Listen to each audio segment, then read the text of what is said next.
Hi, I'm Mike Hulvey, President and CEO of the RAB, and welcome to Radio on Main Street, the podcast all about radio. We recently attended the annual NAB show in Las Vegas. Over a 5-day period, this convention brought together 61,000 attendees. It featured keynote addresses, informative sessions, lots of conversation on relevant topics from revenue, recruitment, and of course, innovation and AI.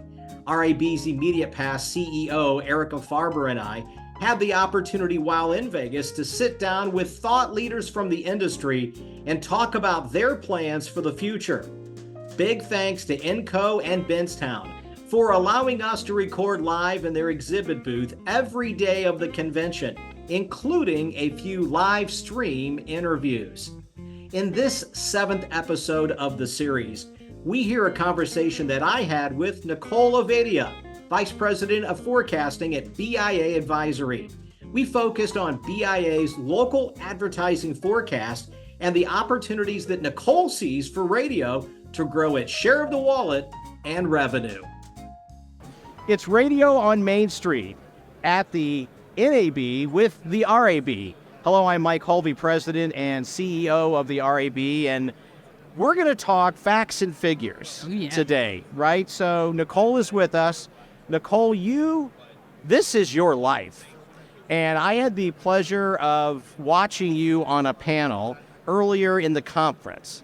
And you were very excited about some of the data points as it related to radio in particular. Mm-hmm. And you had some very interesting things to say to radio about digital. Mm-hmm. That'll be a part of our conversation, but for the beginning of our conversation, why don't you explain what you do, how long you've done it, how you got into it? Good question. Excellent. I'm so excited to be here. So thank you so much for having me. As you said, I love radio. Spoiler alert. That's where I'm headed with this. So I was born and raised in radio. My name's Nicole Ovadia. I am the VP of Forecasting for BIA Advisory Services.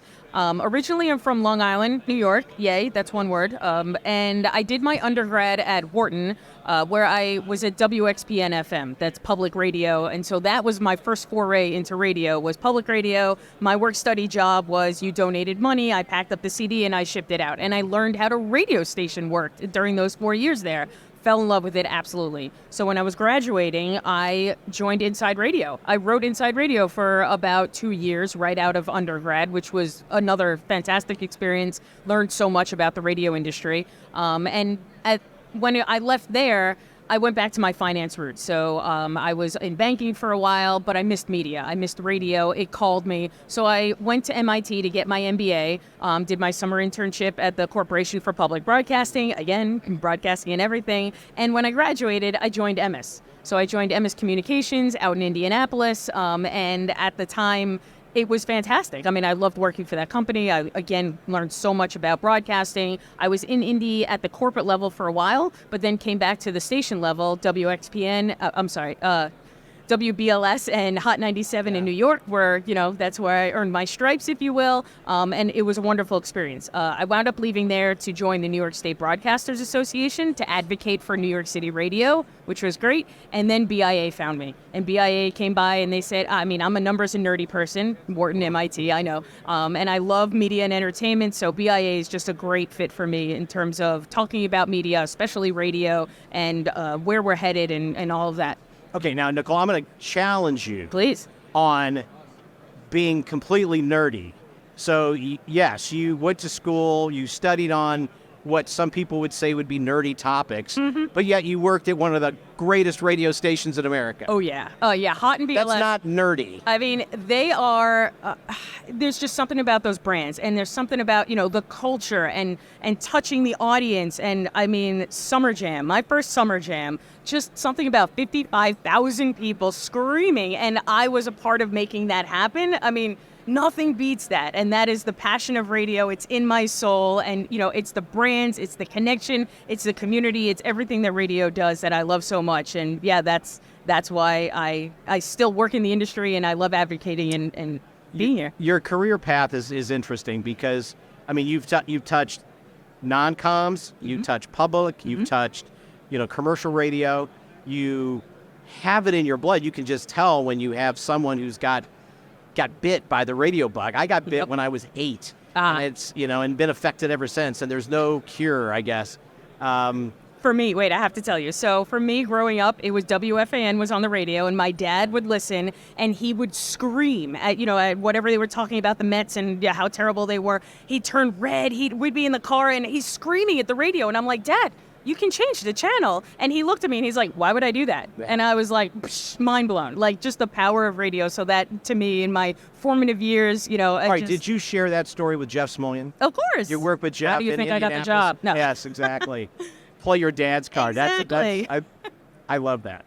Okay, let's talk about BIA and the role that BIA plays, because it's an important role, in our industry and understanding what is happening on the revenue side. And sometimes it's data we don't like to hear. Yeah. Sometimes it's data, or at least it's a story. And I, beginning to hear other stories, it's like, okay, opportunities lie within. But first of all, for our audience that may not know completely, what is BIA and what do you do? I mean, we do so much. So I've been with BIA about 2 years now, and I am amazed that we do so much. I joined them because we are, the gold standard of forecasting, and it was just an honor to even join them to begin with. And then being there for 2 years, learning so much that we do. For example, valuations and planning. So if you're looking to buy or sell a station, there's so much that we can do in helping you with valuations and everything that happens with that. We've got our market reports, and so if you are going into a station or to a market, or if you're unsure, we've got that detailed market report, tells you all about your competition, everything that's going on. Again, these are gold standards that people know about. But my team, what we work on is the forecast, and that's where we're covering local advertising, dollars intended for the markets they end up in. Network, I just don't think sellers really have that much control, so we don't focus on that. So our numbers are local numbers across all the radio markets and 96 verticals, all of the sub verticals, 19 different media. So one of the things with radio is at certain reports, they only report on the radio revenues. So at BIA, we're reporting on all of the local advertising, because if you're fighting over those radio dollars, hey, there's a lot going on in direct mail, and you have a way of taking those dollars. And so we like to think of that as share of wallet, the entire, what's going on in your market comprehensively, and BIA can help with that. There was a report that BIA published in March when updated your radio revenue forecast. Saw an increase of 9.3% over 2023. Yeah. Interested as you now look forward. So let's say it's May, or almost, and when some may consume this, it may be May. What do you see? Great question. So yes, we adjusted our forecast in March, and I wound up taking down both 2023 and 2024. So what I was seeing was the end of 2023 came in lighter than we expected. So my forecast before that had been done in October. So as you're noting, in those 5 months, 2023 came in a little lighter. So that also led us to temper our expectations for 2024 a bit. So we did take down our overall 2024 forecast by about 2% overall. Compared to our previous estimates. So we're now forecasting $172 billion to be spent in local advertising in 2024. Okay, so that's the path that we're on. That's our number. How do you see radio? So radio, good question. So radio right now, for 2023 to 2024, over-the-air radio is going to be minus 2.3% is what I'm expecting. Now, when we layer in digital with that, then it's down 1.3%. So it tempers some of that negative. What makes me a little more optimistic is when I'm looking at my 5-year CAGR, compound annual growth rate, and I look out to 2027, radio is essentially flat.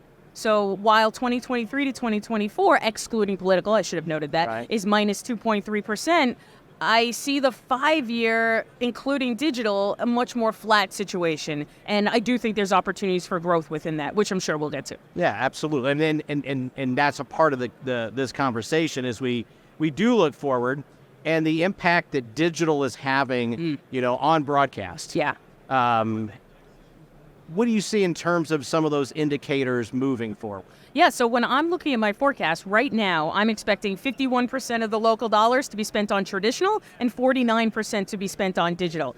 I joined, as I said, 2 years ago, and when I joined in 2022, I was expecting the shift where digital would, quote, take over, the maximum amount, the majority of the dollars, over 50%. I was expecting in 2022 that to happen in 2023.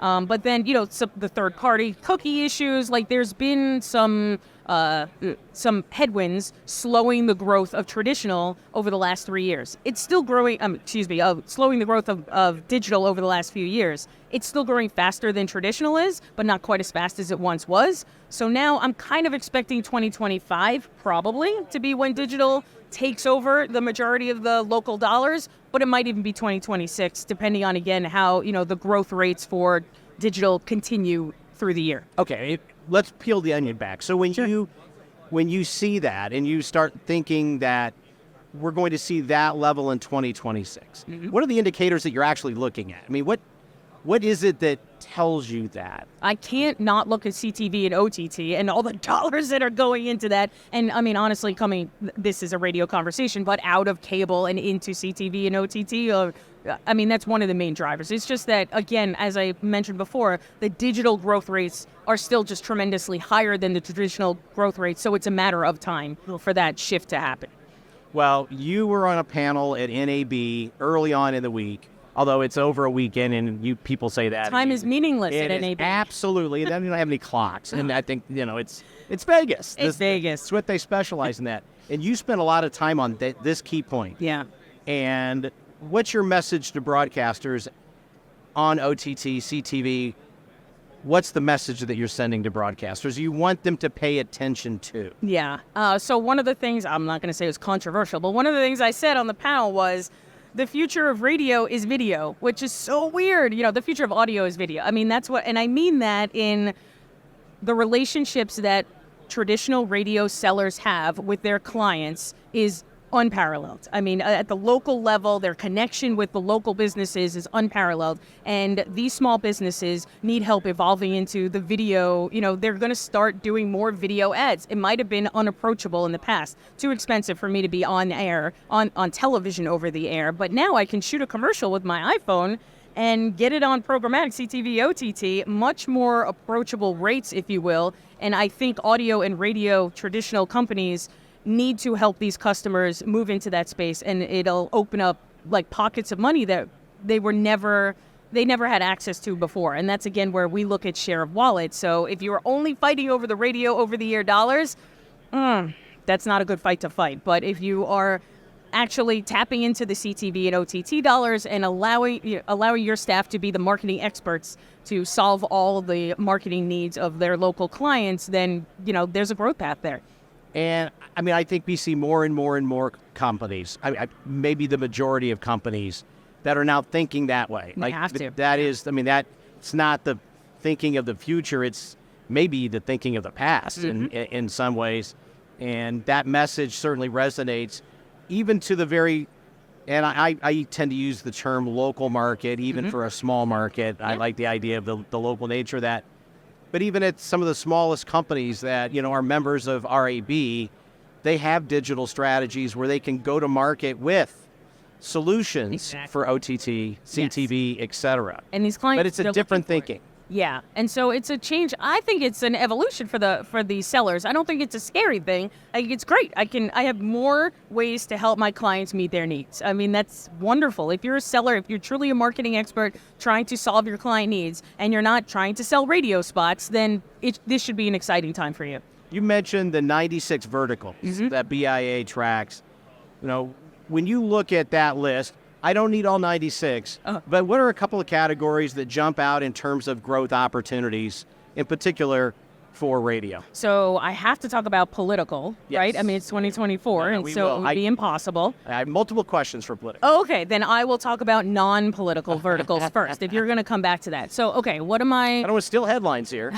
So in terms of verticals, so I am going to take the year of 2024 in 3 parts to answer that question. So right now, in the, we'll call it the January to June part of 2024, I'm really excited about QSR, quick service restaurants, because right now we're seeing a change in consumer behavior in the ways in which they spend. So inflation has been a problem that we've been talking about since the pandemic hit for a while, but consumer spending didn't really change. At the end of 23, remember I said I took down my forecast because things were tempered, so we started to see consumer spending patterns change. They're getting more price sensitive in general. And so QSR is a place that this is actually coming to fruition, which never happens. So if you think about it, McDonald's, they spend their money advertising their most loyal. They want more frequency out of their most loyal customers. That's how they're going to make their money. But for the first time ever, they should be looking at top funnel because there's price sensitivity. So those Wendy's and Taco Bell customers are actually willing to consider McDonald's for the first time ever. I mean, that never happens. QSR is very loyal traditionally, but price sensitivity is finally coming to play. So right now, for January through June, I think that price sensitivity, dollar menus or whatever they're calling it, is really important for the whole QSR space to think more top funnel and not just bottom funnel. So that's my early, what I'm excited about. So middle of the year, so we put a pin in political, so we'll come back to that. So outside of that, I'm pretty excited about pharma. So pharmaceuticals is another one where, think about you cannot turn on the TV without seeing an Ozempic commercial, and there are all of those guys competing. They need to make their money back before the generic drugs come in. So it's very important. I mean, it was a lot of money for those drug companies to come up with these, and so there's a lot of advertising and a push for them to make as much money as possible. So I believe that over the summer, especially on that CTV OTT with all the political crowd out, we're going to see a lot of pharma spending. And then the very end of the year, think about a time. I know it doesn't sound, you can barely wrap your brain around it, but the election will be settled at some point. So no matter what, it doesn't matter what happens, it will be settled. The uncertainty will be gone. And the Fed will have reduced interest rates at some point over the summer or into the fall, most likely. So then at the end of 2024 and into 25, I'm really excited about real estate and auto finally picking up because interest rates and uncertainty are opening up. So that's my answer for verticals in 24. There's a lot of opportunity in your answer for radio. Yeah. There's a lot of solutions that radio can bring to the table. Absolutely. And it's a matter of understanding your clients and then their consumer, and how clients are changing their spending patterns and the seasonality of it. I mean, of course, these are things BIA can help with, but there's a lot of opportunity. And I mean, I think this 2024 is a year of uncertainty, but the one thing I'm sure of is that there's opportunities for success. Okay, let's remove the pen. And we put a pen in political. Okay. We're going back to political. Now let's go to political. Yes. And let's talk about, what was your political number? Yeah, so for I've political... heard, you've heard these crazy billion-dollar numbers. I know. Yes, it'll be in the billions. Without question. So for political overall, I'm expecting $11.1 billion, again, local. And that is up $100 million. So my forecast, I just took it up a little bit, from $11 billion to $11.1 billion. So this will be an increase of significantly over, it was about $9.6 billion, if I remember, in 2022. So this is an increase over that significantly. And the majority of the growth is coming on CTV OTT. So in 2022, $100 million was spent, and it's going to be $1 billion. And so that is a $900 million increase over the course of 2 years. And so this is a massive opportunity for radio. We already talked about that. I mean, in going back and looking at data, that amount of growth in such a short period of time? Great question, and I can't answer. I can't think of anything off the top of my head, that kind of growth. And what we're seeing here is basically, I mean, there's a couple of different reasons why this is happening. First of all, CTV OTT allows you to target, at the zip code level. So if I'm running for District 14 in Brooklyn, I can't afford all of New York over-the-air television, but yes, I can do my, the zip codes that I need. And again, the radios, you can help with these solutions. And so I'm expecting a lot of growth in CTV OTT for on the political side. So for radio, there will be growth. So it was about $450 million in 2022. It'll be up a little over $530 million in 2024. So there's growth there, but the majority of the growth is coming from CTV OTT. And then beyond that, because sometimes I start to talk about political, and as I might have mentioned, I live in Brooklyn. People they just glaze over. You're like, oh, if you're in a very blue or a very red state, and, you know, if I owned a radio station in New York, I'm like, I'm not getting political. Why are you talking to me about that, right? And so I will challenge that. This is a different election than we've ever seen before. There will be dollars spent on social media for fundraising in very blue and very red states. So imagine my social media feed will be filled by Biden ads asking me to donate money. They don't want my vote. They kind of assume they already have it, but they want my dollars to then spend in those purple states to get more votes. So we will see significant amount of political spending on social media in markets you wouldn't expect. So that's another, just keep your eyes open. There is a lot of opportunity for sure. There were some panels here at the NAB show specifically talking about political and subject matter experts on the district in Nebraska. How many billions of dollars are going into the state of Montana? Oh, yeah. Like every avail will be sold. Right now. It probably now is. Yeah. Yeah, in the middle of the In year. Montana. I know. In They're Montana. getting like zeros like they've never seen before. I'm like, oh, have fun, guys. It's, you know, it's Yeah. nuts, but that's the world that we're in. It's true. And radio needs to compete better. I mean, forever. They have not been getting their fair share, you know, and no matter how you slice it or dice it. And I'm not sure that they're ever going to get their fair share, if you will, on over the air. And so the digital, whether it's social media, CTV, OTT, this is the opportunity because a lot of political dollars are going there. I think most of them are coming out of cable to go in there. So it's not like you're shooting yourself in the foot. These are new dollars to radio, you know, potentially. And the how-to, and again, we're not going to answer it in this podcast, but the how-to from the experts is it starts with relationship. You're local. Your You know local your market better than anybody else. Right. Your local relationship and what role you in local radio play. Yes. In order to being able to access this growing investment of money that, you know, we get this done in 24, you know, get ready for 26. Right. And then 28 will be beyond. And even odd years. I mean, Wisconsin showed us that even odd years can have crazy well, when you spending. have specific races such as State Supreme Court matters Supreme in Court different ways. I mean, the way in which we think about political spending in general is going to change and evolve. At the state level and the local level. So it's not, political will always be a part of the dialogue. Right.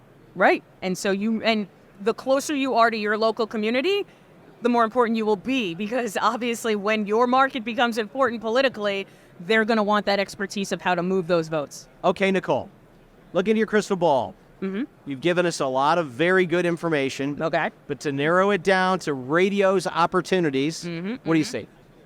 I believe radio is live and local. I know people say that all the time, and we should. We need to continue to say it. So I love radio. It is live and local. And I believe the opportunities are to help existing customers grow into new spaces, CTV, OTT, other places that they don't know. And so use those relationships and help them be better marketers, help them move with their clients, help them move with their where they need to be as all of these markets continue to evolve. I think it's also really important, and there's a massive opportunity for radio to understand the changes in consumer spending and behavior and help their clients to better target messaging. So we talked about top funnel versus bottom funnel for QSR, things like that. So understand, be that marketing expert. It's really important. And most of all, I mean, lastly, I'll say radio is nimble and quick. Like, we can change, we can react, like whatever's going on. The world is nimble and quick. And so lean into that. Yeah, I mean, just be flexible and be helpful in solving your clients' needs. And we will continue. We will be successful. There is growth opportunity for radio. And if you think beyond just radio. Nicole, thank you for taking some time during your NAB experience to join us. So fun. On the RAB. Yes. On Main Street podcast. From BIA. We can get some more letters in there. We certainly can. Erica Farber's favorite last question. Yes. And I'm all about building on Erica's success. Sure. So, radio matters because. Oh my God. Why does radio matter? Radio is everything. Radio matters because it connects people in ways that no other media can. That one-to-many, and yet I'm also connected with everyone else. So radio matters because community matters, because connection matters, and radio helps all of that. Nicole Ovadia from BIA, thank you very much for joining us on our podcast. This was great. Thank you so much. Nicole shared lots of data, numbers, and stats as it relates to the current economic landscape. Now, while some may see the current local advertising forecasts and think that we're treading water, but I took away was a tremendous opportunity for radio. We can drive revenue to our local stations by helping our local clients be better local marketers, by understanding the changing consumer behavior, and by our ability to be nimble and quick. This approach can only help our clients in 2024, a year of uncertainty, as Nicole called it, and for being open to growth opportunities that we may not even be thinking about, including CTV and OTT. If you'd like to learn more about radio and its many benefits, we invite you to visit us at rab.com, or you can email us directly at askrab@rab.com. Until next time, it's Radio on Main Street.